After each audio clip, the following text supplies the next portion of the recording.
Hello mga caregivers! Alam nyo ba na posibleng yung malaking backlog sa mga application sa old caregiver pathway ang posibleng dahilan kung bakit hindi pa binubuksan itong new enhanced caregiver PR on arrival pilot. At alam ko na marami sa inyo ay ready na, kumpleto ang mga papeles na ninyo, di po ba? Naghihintay na lang kayo na ito ay i-open. Pero yun nga kailan nga ba i-open? At ano ang katotohanan? Gaano karami yung mga backlog na yan? Yan po ang ating pag-uusapan guys. Kaya manatili kayong nanonood sa ating video ngayon. Hello and welcome back sa inyo mga friends. Today another topic about Canada. At kung gusto po ninyo ang gantong klase ng paksa, I invite you to subscribe to my channel. At salamat po sa inyo na nakapag-subscribe na. Thank you very much po sa inyong support at sa inyong palaging panonood. Pwede rin po kayong mag-follow sa aking Facebook page na Menchis Philcan Life. With the same title guys, Menchis Philcan Life din. You can also join and be a member of this channel. Click lang po ninyo ang join button below at sundan ang instructions ng YouTube. At salamat sa ating mga member na at channel members. Salamat po sa inyong lahat.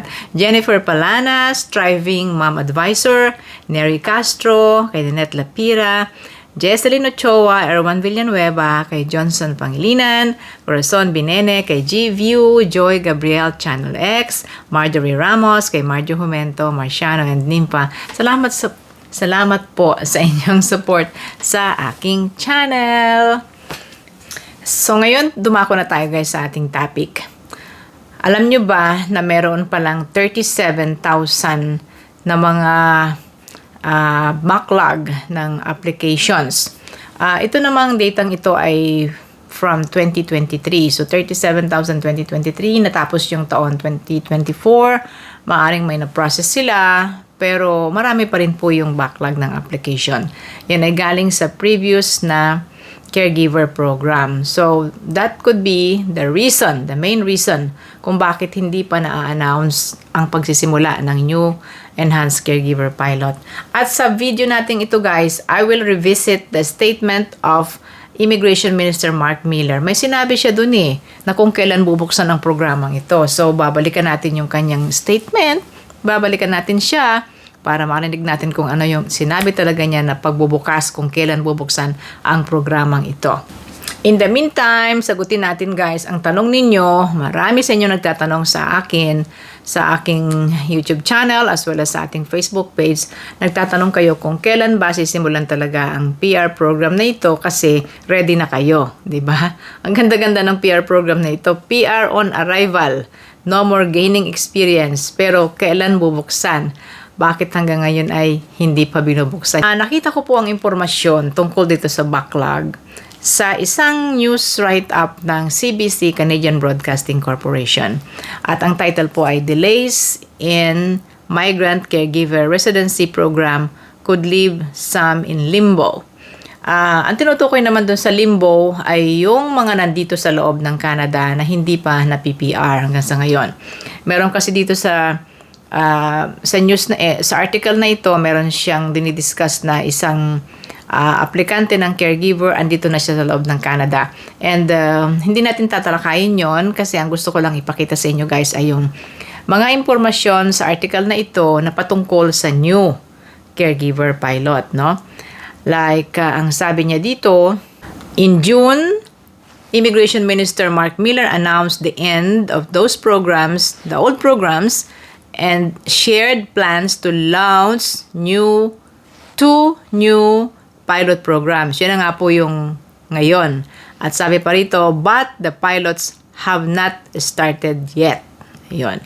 Immigration, Refugee and Citizenship Canada or IRCC told the Globe and Mail in December that the department needed time to process existing permanent residence applications from older pilot programs before introducing new ones. It said application details and eligibility criteria would be provided in the coming months. December po itong impormasyon na ito, sinabi ng IRCC sa mga news sa mga media rito sa Toronto, sa Canada, na the department needed time to process the existing PR application. Yun. Needed time. Gaano ba kahaba ang time na kailangan nila para i-process ang mahigit 30,000 na mga applicants? Yun ang tanong natin, guys. Ano ho? Doon naglalaro ang isip natin, guys. Yung, kaya ba nila hindi binubuksan? Kasi gusto pa nilang i-process pa muna yung 30,000 na yan na applicants. Kung magtagal, bago nila matapos yung marami yung 30,000, guys, na mga applications. And this is true sapagkat may mga kakilala din tayo, naka-approve lang ng kanilang caregiver application, and it took them about 3 years bago na-approve ng kanilang programa o kanilang application. So, matagal talaga, guys, no? Sinabi rin dito sa article that as of March 2023, over 30,000 permanent residence applications from care workers in Canada and their dependents overseas were still waiting to be processed. Ayan, naghihintay from 2023. These applications come from the latest pilot program and do not include applications from earlier programs. So, yung sinasabi rito na programa ay yun pong natapos noong June. This is also a PR program for caregivers pero may gaining experience pa sila. Yung 2-step, no? Ngayon po, sa new enhanced program, 1 step na lang. Isinabi yan ni Minister Miller, isa na lang. Pagdating nyo rito, PR na kayo. Pero that's not the thing that we are talking about now. Ang sinasabi natin ay, kailan pa matatapos yung kanilang pagpo-process ng old applications. Although the expected processing time is 6 to 12 months, applications from as far back as 2014 have taken an average of 24 to 37 months process. 24 months, 2 years. 37 months, 3 years. Tapos may sinasabi pa rito, applications still in the system from the older live-in caregiver program are facing an average processing time of 70 months or nearly 6 years. Ay, ang tagal pala, no? But that's true. Tama po ang sinasabi dito ng CBC sa kanilang article na ito, na matagal talaga ang processing. Kaya sa ngayon ay marami pang backlog. And that could be the reason kung bakit hindi pa nag-open ang bagong programa. Ang tanong, paano naman kaming umasa na magbubukas yan? Bakit hanggang sa ngayon walang balita? Paano naman kami? Yan. Babalikan ko po ang statement ni Minister Mark Miller. Yung kanyang old video noong June of 2024 last year. Kasi doon ay mismong sinabi niya kung kailan nila sisimulan itong new enhanced caregiver program. Ito po yung clip ni Minister Miller. There's a fairness aspect that my team needs to attack in the next step of this process. The pilot, we are looking at launching it as early as this fall, as late, and we'll be pushing for this as early in 2025. And then for the backlog, there is a constant discussion every year about our levels plan. Clearly, Canada needs more caregivers.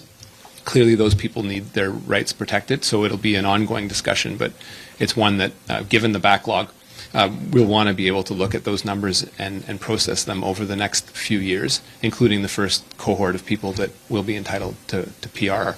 Ayun, sinabi niya, di ba? Fall of 2024 or early 2025 ay i-open nila ang programang ito. Tapos sinabi rin niya doon na kahit may backlog ay pwedeng mag-open kasi we need to do something, sabi niya ganun. Kaya yun ang pag-asa natin, guys, na ito ay bubuksan nila ngayon, anytime. Hindi kaya magpalabas sila ng statement kung ano ang dapat na asahan ng mga prospective na mga aplikante kasi marami sa inyo ay ready na sa 4 na mga requirements. Yun. At kung kayo po ay nagtatanong ano ba itong binabanggit nating 1 step na ito na PR program for caregivers, ito po ay may 4 na requirements. Ang 4 na requirements, guys, nito ay hindi naman gaanong kahirapan. First, kailangan na meron kayong English test, at least ay level 4, CLB4 or higher. Ikalawa, kailangan meron kayo pong Canadian High School Education Equivalent or higher. Kailangan meron din po kayong recent and relevant experience in caregiving. And number 4 ay kailangan meron kayong job offer mula sa isang Canadian employer na mag-employ sa inyo bilang caregiver. Caregiver ng bata, caregiver ng home support or para sa elderly or any other home support. At pwede po kahit kamag-anak ninyo, pwede maging employer. Basta't pasado lang siya doon sa qualifications. Ano bang qualifications para maging employer? Marami nang nagtanong sa akin yan. Number 1 guys, na requirement ay ang inyong income. Family income. Magkano ang income? Yung sapat para sa inyong pamilya at sapat para ipansweldo sa inyong kukuning caregiver. Malalaman niyo yan kung titingin po kayo sa website ng IRCC, i-check ninyo ang LICO, Low Income Cutoff. Depende kung saang lugar kayo nakatira, urban area, rural area, meron pong nakasulat dyan na amount. Kailangan din ninyo magkaroon ng business number mula sa Canada Revenue Agency. Kung kayo ay mag-hire ng isang empleyado, kailangan meron kayong business number. At magbibigay kayo ng job offer sa inyong i-hire na employee, na inyong caregiver, hindi po kailangan ng LMIA. This will be a pilot program na kung sisimulan po ngayong 2025, maaaring ito'y 3 taon or 5 taon. Kaya kung hindi kayo umabot for this year, pang next year, and next year. Yun po yun, no? So guys, sa tanong, bakit di pa nagbubukas? Posibleng dahil sa backlog. Bubuksan ba ito this year? Sabi ni Mark Miller, early 2025. Yan pa rin ang ating pinaniniwalaan hanggat di sila naglalabas ng statement. Salamat po sa inyong panonood. Kung nagustuhan niyo ang ating video ngayon, please subscribe to my channel. Salamat po sa mga nakapag-subscribe na sa ating Menchis Philcan Life. At pwede rin kayong mag-follow sa aking Facebook page na Menchis Philcan Life. And also, you can be a member of this channel. Click the join button below. Thank you sa ating mga channel members. Jennifer Palanas, Striving Mom Advisor, Neri Castro, kay Dinette Lapira, Jesseline Ochoa, Erwan Villanueva, kay Johnson Pangilinan, Corazon Binene, kay G-View, Joy Gabriel, Channel X, Marjorie Ramos, kay Marjo Jumento, Marciano, and Nimpa. Salamat po sa inyong support sa aking channel. Yan na muna guys. Si Ate Menchi po ito from Toronto. Salamat sa inyong panonood. See you again.